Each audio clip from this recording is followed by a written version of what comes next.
Vamos entender agora um mecanismo que acontece dentro de nós quando nós temos medo.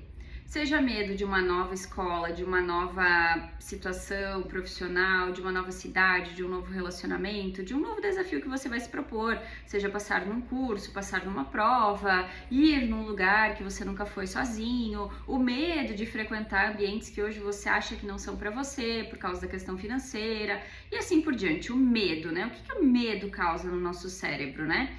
Nós temos basicamente 4 tipos de resposta para isso. Então, primeiro vai ser a luta, depois vai ser a fuga, depois vai ter gente que vai congelar e vai ter pessoas que vão adular. O que isso significa, né? Então, veja, a luta é quando a gente entra numa defensiva. A gente começa a criar histórias na nossa cabeça de que aquilo não vai ser bom, de que aquela pessoa que está nos oferecendo cargo, salário, que está querendo nos ajudar, a gente começa a criticar, questionar, pensar que aquilo lá não é bom o bastante, que algo vai dar errado, que aquela pessoa está mentindo. Será que é verdade isso mesmo? A gente começa muitas vezes, quando alguém vem e fala pra gente algo que não é bacana a nosso respeito, a gente entra na defensiva, a gente altera o tom de voz, a gente já ataca outra pessoa. Por quê? Sistema de luta.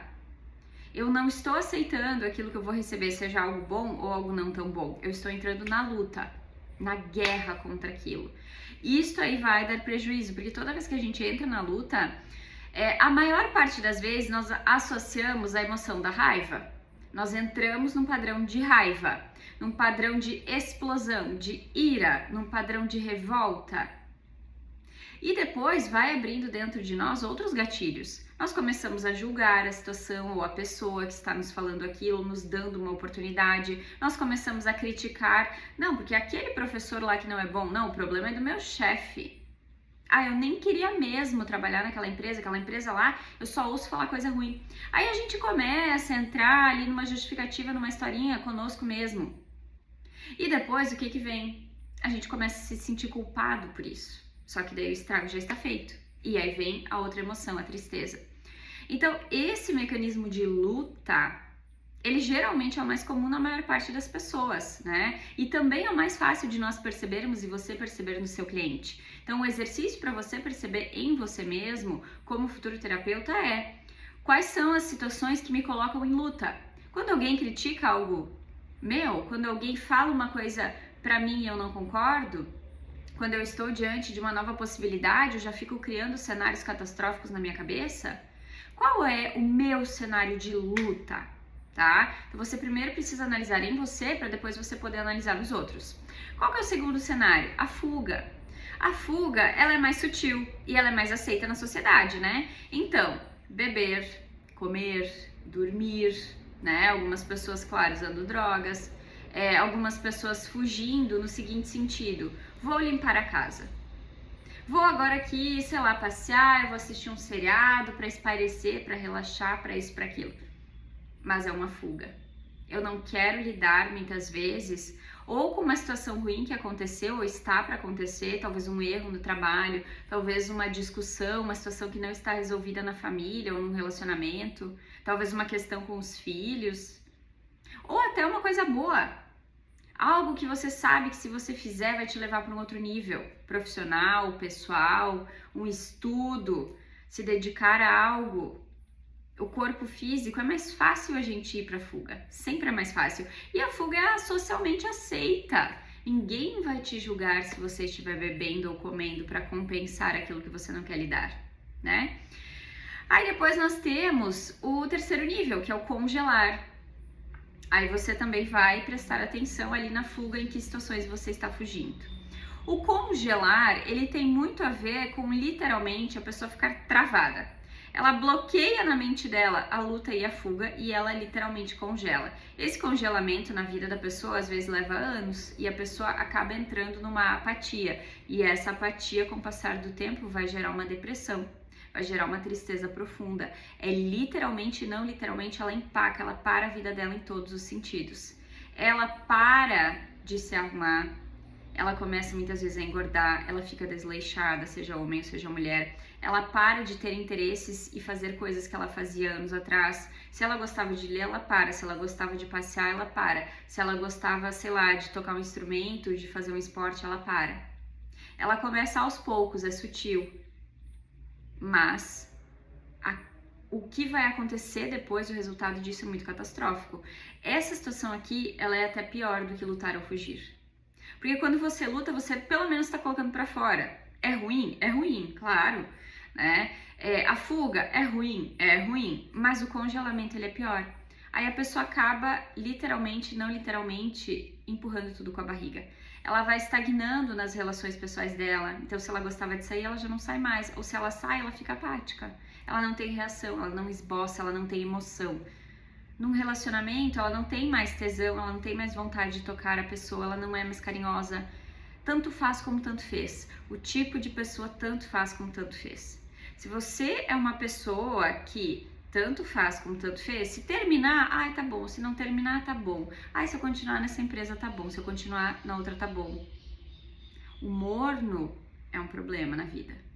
Porque o morno, ele esconde esse padrão de congelamento do nosso sistema nervoso central, ou seja, você está vivenciando um medo maior, talvez um medo de viver uma coisa muito boa que você nunca soube lidar, talvez a perspectiva de um novo cargo, de um trabalho, de dinheiro, talvez o medo de perder um relacionamento, de perder um emprego, o medo de ter uma doença, ou o medo de agora ter saúde.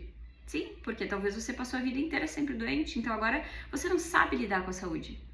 Então, muitas vezes, se você é uma pessoa que está no tanto faz, o que está por trás é um medo e você está congelado, você está travado e vai se tornar uma pessoa apática, você vai deteriorar todas as suas relações e daqui a um tempo você gera uma depressão. Então, isto é um grande alerta, tá?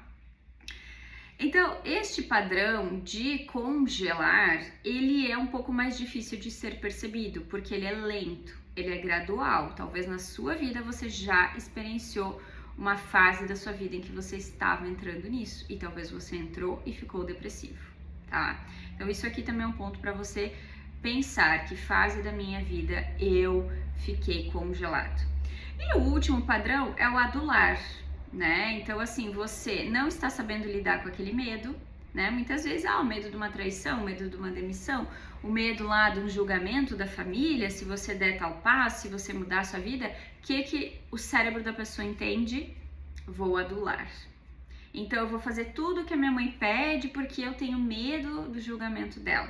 Eu vou fazer tudo que aquele chefe está me pedindo, eu vou levar um cafezinho, eu vou puxar o saco dele, eu vou falar o que ele quer ouvir, porque eu tenho medo de ser demitido. Ou porque eu tenho medo do que ele vai pensar se eu sair dessa empresa e eu for para uma empresa melhor. Não, mas ele me ajudou. Como eu vou desonrar ele? O adular, ele também é muito sutil. Só que é uma resposta ao medo. A maioria das pessoas não se dá conta de que ela está agindo assim, que o comportamento dela é esse, porque ela está na resposta do medo daquilo que ela não sabe, do novo, né? É óbvio que o novo, ele sempre vai causar em nós algo. Não existe você viver algo novo sem te causar um friozinho na barriga, sem te causar um único pensamento de dúvida. As pessoas mais bem resolvidas que fazem terapia é algo breve. Vem lá a luta, elas já saem. Vem a fuga, elas contornam. Vem o padrão de congelamento, elas agem. Vem o adular, elas já cortam. E elas seguem adiante. Agora, quem não faz terapia vai estar preso nestes padrões e vai ser difícil identificar e mais difícil ainda sair deles. E o pior, muita gente que não faz terapia vai oscilando esses 4 estados ao longo da sua vida. E passam-se 10, 20, 30, 40 anos e a pessoa percebe que não aconteceu aquilo que ela queria. E a frustração vem, e as doenças vêm, e descontar nos outros mais ainda, né?